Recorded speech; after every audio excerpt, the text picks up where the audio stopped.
Hi, everybody. Thanks so much for joining us today. I am so lucky to be here today with Dr. Amy Dore from Metropolitan State University. It used to be Metro, so that's what I always say, right? So thanks for joining us, Amy. Thank you. Yes, MSU Denver is what we call it now. We just celebrated 10 years of being a university. You're kidding. No. I did not know that. Yeah. Well, then this is a very special show. We get to celebrate the 10 years of MSU Denver. Fantastic. I have two kids who are going there right now, actually. So Oh, good. really fun. And I'm Catherine Wells. I am the Chief Inspiration Maverick at Mavericks of Senior Living. I'm normally joined by Mr. Francis Lagasse, who is unable to join us today, and he's our Chief Curiosity Maverick. So I'll try to play both roles today. So Amy, we invited Amy to join us because she has a really cool new program at MSU Denver. Amy, first, could you tell our audience a little bit about who you are, what you do at MSU? I would love to. So I am actually an alum of MSU Denver. And so I graduated a long time ago, and I am teaching in the same program I graduated from, which is healthcare management. I just in January celebrated 20 years at MSU Denver. And that means that I have a little bit of history there and a little bit of time that I can be the historian for our department. And I'm in the Department of Health Professions. So we have healthcare management, we have integrative healthcare, we have so many new programs like public health, we have wellness coaching, we have lifestyle medicine, and the next new one is aging services leadership. So in my 20 years, what I have seen is the need for programs that can be focused on the business side of aging. And this is what I'm bringing forth now. And what does that mean, the business side of aging? So traditionally, if you look for programs that are academic and you type in aging or gerontology, you will find programs, but they're typically focused on more clinical. And so what we are wanting to do is to be able to support those who are in the clinical side of serving our older population, but also those who need to learn the administrative and management side.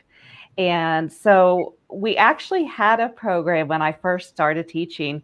It was a certificate, and then we offered a minor because most students need a major and then a minor. So we had a gerontology program. However, it was a little bit difficult to navigate, so we wanted to revise it. But in the meantime, it was so cumbersome that the university said, let's close it down, let's shut it down. So they archived it. And I remember saying to my colleague, I said, I bet you in a few years we are going to be asked to bring it back.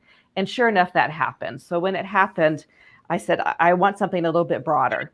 And I want to be able to capture the needs of those who are supporting our populations and something that would be easier to navigate. And that's how we came to Aging Services Leadership as the title. And it's something I surveyed several people. I think I even asked you and Francis what you thought of the name. And I wanted to be sure I had buy-in before I moved forward. So we've done this step by step. It's been baby steps. And now we're at the point where we have 4 significant offerings we can offer to people who are interested. And so let's talk about what aging services is. What does that include? Mm-hmm. I think most of our audience probably is familiar with it, but for those who aren't, it's a broad topic. So what does that include for your program? The best way I'd like to describe it is that it's focused. So it's for people who want to serve older populations. They want to be a team member or an associate, an employee of an organization that helps our older adults. And it can be anything that is what we see in the broad realm of healthcare, but with a focus on our older population. So when I say older population, typically we think 65 years or older. However, as we know, for a lot of life plan communities or the continuing care retirement communities that we see, the ages are getting much older that they're entering. And so we also want to have the focus of those who want to age in place and to have the ability to stay in their home. So we're talking about home care and home health care, and even rehabilitation services that will be home-based. So when you're looking at a description of it, it encompasses all of that, but also the ability to say, I'm clinical now, but I want to have the information and knowledge that will help me to move up or forward in my career. That also gives me a bit of the management side and the information that's needed if I wanted to be a director or a supervisor, or even someday maybe the CEO or president of an organization. So we have a lot of those business skills in there. The way that I set it up, though, is that we have core courses. So you're going to get the information on introductory courses like aging services, what is it? And then long-term care, what's that? We also have in the core, we have courses on ageism and ableism. And then we look at long-term care administration and look at the administrative side of what it takes to be in a long-term care community, a skilled nursing facility, and which I don't like using the word facility, but we're still using it. So I want the broad audience and general audience to know what I'm talking about. So the nursing homes, to be able to just to have more workers available to help serve this special group of our population. It's really wonderful. And I think about the caregivers, the younger caregivers or older caregivers who come into the industry brand new. So that entry level and they're hands-on. And this program offers them a way to continue their education if they want to continue to move up and learn, right? You just nailed it right there. So I will back up a step though too and say it can be a pathway into education. So say that you've never had the opportunity to even try a college course, we can do it, and we could get started on your educational path in college in that manner. So it can be a pathway, it can be a continuation, or it can be an add-on. And so there's different ways that you can enter these programs. Okay, that's great. I actually have someone who works with me who is an LPN, and she then went and got her master's in healthcare administration because she just wanted to learn. She just wanted to understand the inner workings of it. So that could be another configuration of it, right? It sure can be. In fact, in our Master of Health Administration, we have an MHA, so Master of Health Administration. That's another one of our programs. And I was very fortunate to be the starting program director. They called me the founding program director. And I tell them I don't know if I deserve that title, but it was such a great thing to be involved in. So we now have a graduate degree in health administration. And what I'm seeing more than we've seen ever before are people who are completing that grad degree who are interested or already working in aging services. And so we've had 2 people added on to their grad degree. Yeah. Yeah. And I think that's really interesting too. And we need to attract more people to the aging services industry. So this is really exciting that you're putting this together. You have an open house coming up on May 3rd at noon, and it's a virtual open house, right? It is. So what we wanted to do was be able to have the ability for people just to grab their lunch and join us and just have kind of a conversation like this. I'll walk people through the degree, or the program options, I should say, and then have a time for Q&A. And our department chair, Kevin Zeller, is going to be joining me so we can address any specific questions people have and really just have the concentrated time to look into each of the individual program offerings. I think that's fantastic. So we'll share the link. We'll share all the information about that in our show notes. Tell us who you think you'd like to attract to that and to the course. Who are the people that you're hoping to just bring in and have this conversation? That's such a great question. So what I would love to see are people who are just curious about the industry, curious about what these programs can offer. So the virtual badge is the new offering. We are the second virtual badge at MSU Denver that is going live now. And that badge. So it's also called a digital badge. So I don't know if you were in Girl Scouts like I was, but I remember collecting the buttons and the patches, and I loved showing them off. And that's what this is. It's actually it's a badge like a patch, but it's virtual or digital. So what you can do is you can complete 2 academic courses, and then we have you do a little experiential activity, and then you get this badge. And you can put it on your resume, LinkedIn, any of your social media, showing that you have the skill set. And it's also competency based, so that if you are maybe needing to have a certain amount of educational courses each year or over a set of years to keep accreditation or licensure, you can maybe use this for that. I would also imagine seeing people who might be LPN or CNA who might want to just take that dive, that next step, to see what it's like to work in the field by getting this degree or this digital badge, to be able to take that step forward in their career. And it just gives them that leverage. And so it's like dipping your toe in. I was going to say it's almost like the little tasters at the supermarket. Exactly. I love that. I love that. And then you go buy it, and that's the idea. I also have a stepdaughter who's a social worker at a hospital, and she has often said, I don't know, maybe I might want to go into aging services. I might want to go into hospice care. And I think that these are things that can help people decide if it's an area that they really want, and if nothing else, to broaden their experiences and their thinking about things as they, support people at every stage in life.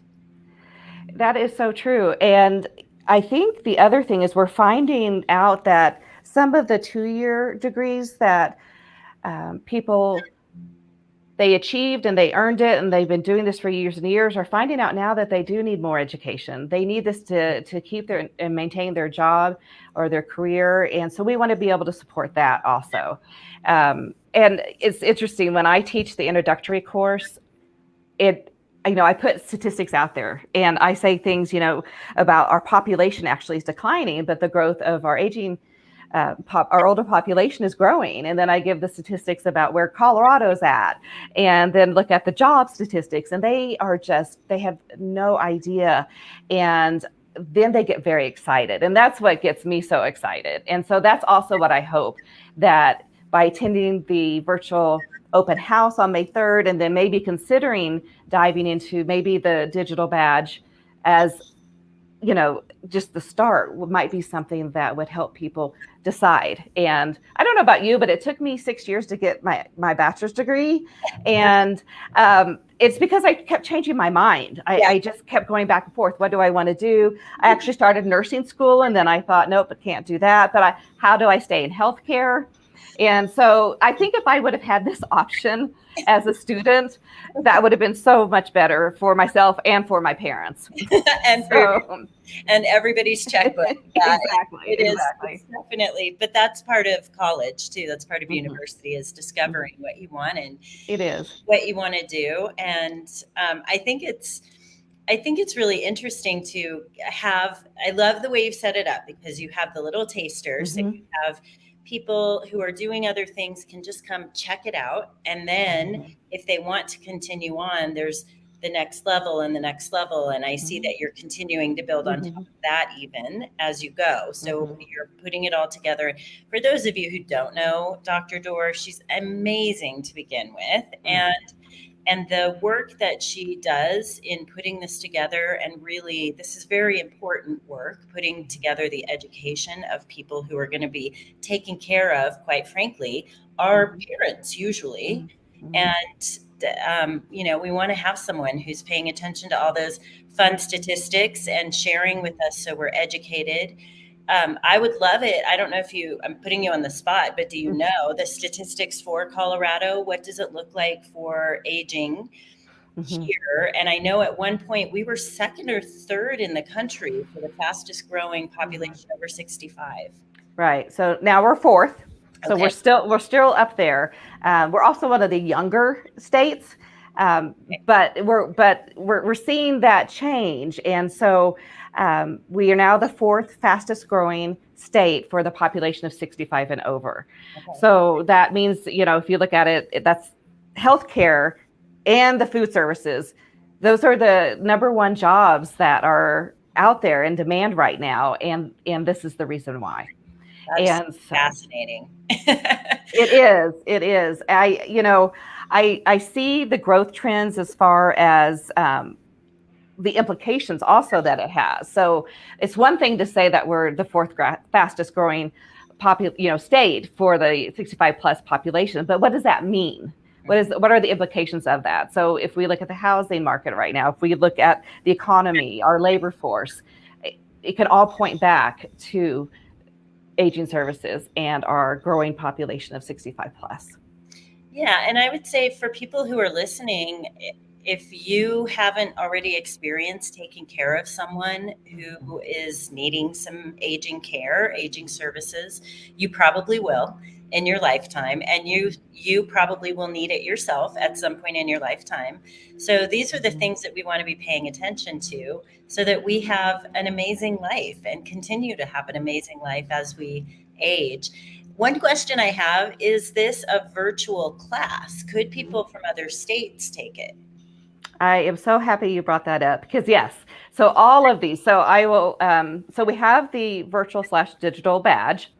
Then we have a certificate that is offered, and so that's a set of additional classes. So if you take the badge, it can move up to the certificate. Okay. And then we have a minor. So if you're already considering going to MSU Denver, you can add it on as a minor to a major. However, give us another year and we're going to have the official Aging Services Leadership major. And so it all builds on top of each other. And right now, if students want the major, we can do that. We actually can do it. There's just a different route we go. You're just not going to see it advertised quite yet. The curriculum process in academia is quite interesting. So I'm working hard on that. And I have a lot of help from my colleagues. So I'm very excited about that. And I'm excited that other people are excited. So that's it. But the entire thing can be done online. Any of the four can be done online. That's even better. So brilliant. Anyone, anywhere can sign up and take these courses and Exactly. have the certificate and the leadership training and having, actually, you can do the major now, which is also really terrific. You probably know this statistic. Before COVID, 60% of all CEOs for senior living were scheduled to retire within 5 years. So given that, and that was 2.5 years ago now, we're already halfway through that. And we know that COVID accelerated that. We have a lot more people. I'm at least talking to more CEOs who are, 35-ish, 40-ish, who are coming into it. And they're looking at it and saying, this system was designed a long time ago and it doesn't really work for today. I imagine those are many of the things that you're addressing. Systems begin to change.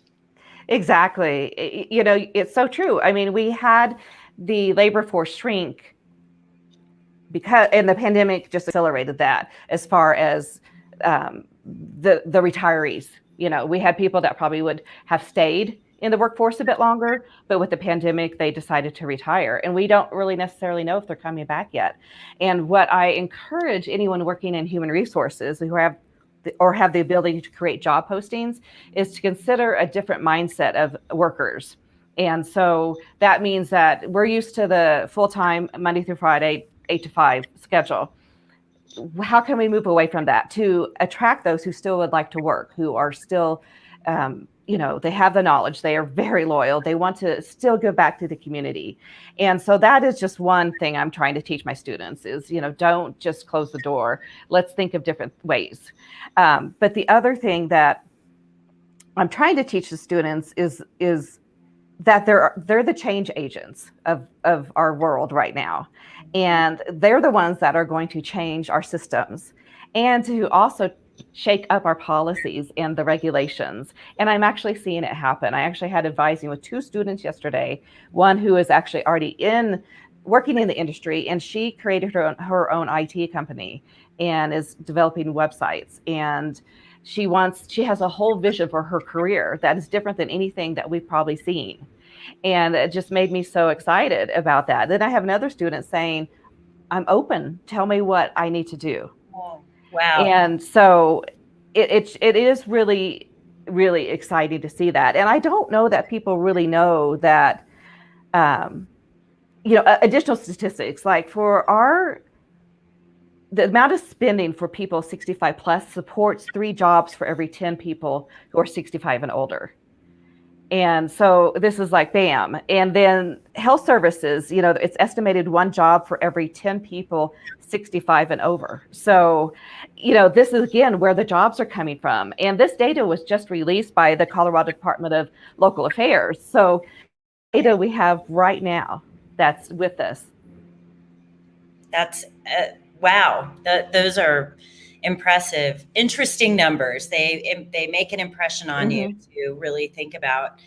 I love that you're solving this, that you're working towards this, and I'd love to hear before we go into the details of how people can get in touch with you and how they can join the May 3rd open house.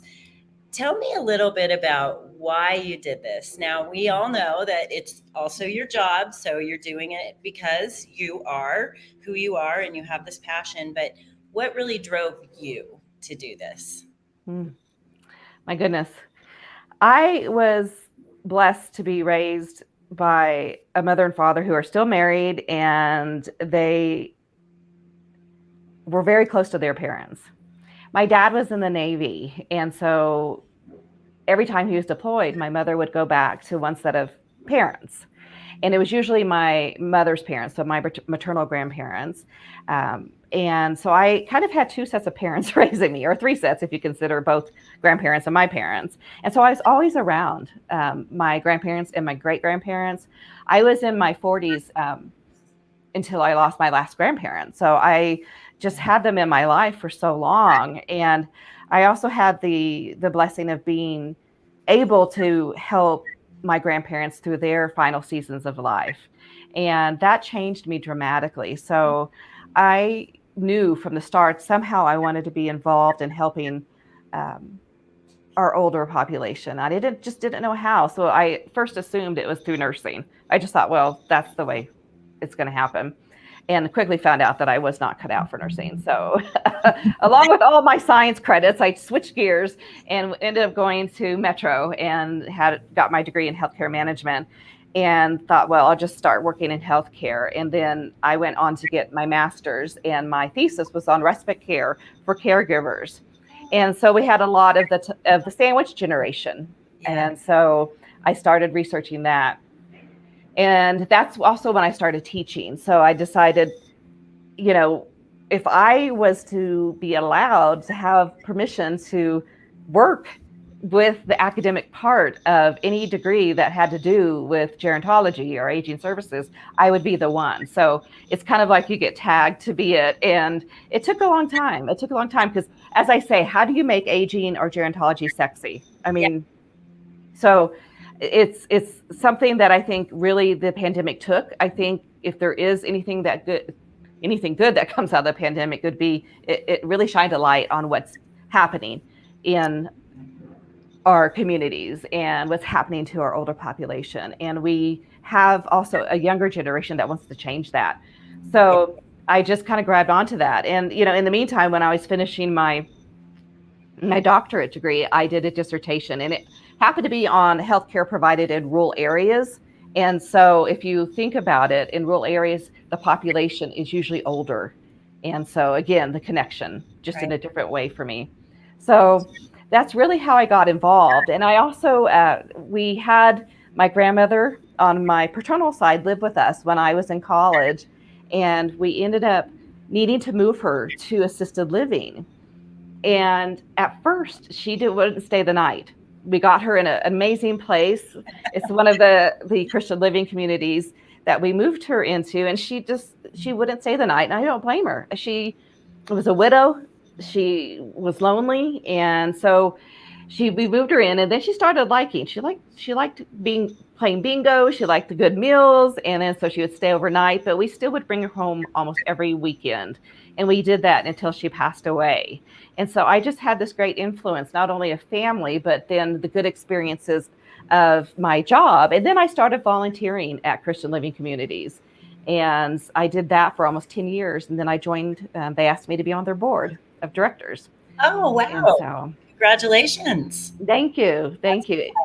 That's exciting. I think that, we have some really forward thinking people in senior care. And I love the way that you describe that. It comes from your heart, which is really, I think it's also important in this industry that things are coming from your heart when you're trying to make big change, because it takes passion. You have to really have courage and be brave and make a stand in the face of not everything working the way you want it to work. And I really just I admire what you've created with this aging services program. I'm thrilled. We'll follow you.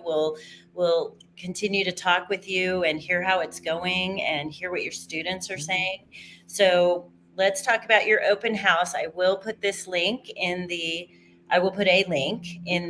show notes, but the virtual house is on May 3rd at noon, and it is virtual. So you can just log in, so that the students or people who would like to attend either need to call you or email you, or should they use that QR code that's on the flyer that I'll post?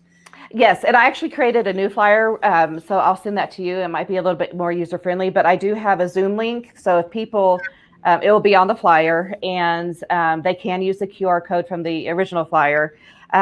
But what's easiest and probably safest is to RSVP to me just via my email, and I reply back and I send the Zoom link, so you can just click on it there too. So. But literally, grab your lunch. We don't care if you're eating. I mean, because it will be at noon. We might be eating also, and very casual. And we'll just run through the programs. We'll talk also about how, if you already have credit hours, how you might be able to transfer some of that in to save you some time. And we just want to hear also what is needed. What do students want? What will make it easier? Because one thing that you hit on also is that you really have to have a heart. I want people to enter this field who have a heart for serving others and to serve our older population. And I think this is a great way to even just join in and ask and see what it's like, get to know me a little bit better, get to know Kevin a little bit better. And we actually have a couple of students who will be joining us also. So you can ask them about what's going on and what their experience is like so far. Oh, that's fantastic. It's always great to hear from students too. Yes. So I encourage you as a listener, if you are interested, please join. If you know someone who's interested, please pass this along to them. It's free. You get to sit, you get to have your lunch, you get to chat with Dr. Dore and Kevin. And I can't remember his last name. Kevin Zeller. Kevin Zeller. And trust me, you won't be disappointed. I really encourage you to attend. I'm going to try to attend if I can. I'll definitely be there. So, Amy, thank you so much for joining us today. As always, we appreciate talking to you, and we love what you're doing.